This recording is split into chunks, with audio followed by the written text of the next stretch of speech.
Baik, terima kasih. Untuk poin yang terakhir mengenai International Business Transactions akan dijelaskan, dipresentasikan oleh saya sendiri. Bisa di next.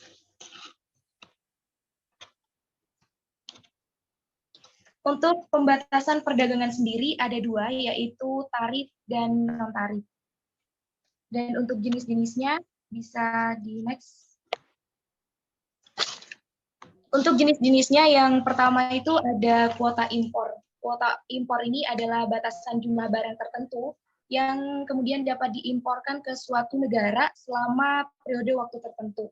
Kemudian yang kedua ada embargo. Embargo ini adalah penghentian total perdagangan dengan negara atau negara tertentu juga pada produk tertentu pula.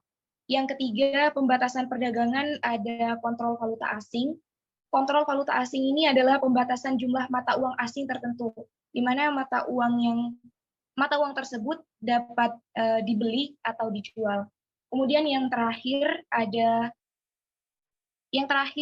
pembatasan perdagangan, yaitu suatu negara dapat menambah atau mengurangi nilai uangnya relatif terhadap mata uang dari bangsa lain. Oke, untuk selanjutnya saya persilakan kepada anggota kelompok kami, Taufik, untuk melanjutkan presentasi. Baik, jadi dari jenis-jenis pembatasan perdagangan yang kita ketahui, sebenarnya apa sih tujuannya? Ada beberapa tujuan yang membuat kita harus melakukan pembatasan perdagangan. Yang pertama adalah untuk menyamakan neraca pembayaran suatu negara. Hal ini mungkin dianggap perlu untuk memulihkan kepercayaan pada sistem moneter negara dan kemampuannya untuk membayar kembali hutangnya.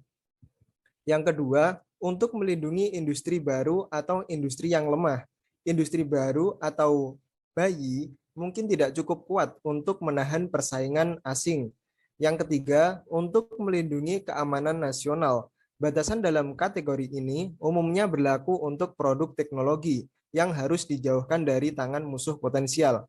Yang keempat, untuk melindungi kesehatan warga. Produk dapat diembargo karena produk tersebut berbahaya atau tidak sehat, misalnya produk pertanian yang terkontaminasi insektisida. Yang kelima, untuk membalas pembatasan perdagangan negara lain. Negara yang ekspornya dikenakan pajak oleh negara lain dapat merespon dengan mengenakan tarif atas impor dari negara tersebut. Yang terakhir, untuk melindungi pekerjaan rumah tangga. Dengan membatasi impor, suatu negara dapat melindungi pekerjaan di industri dalam negeri. Oke, next.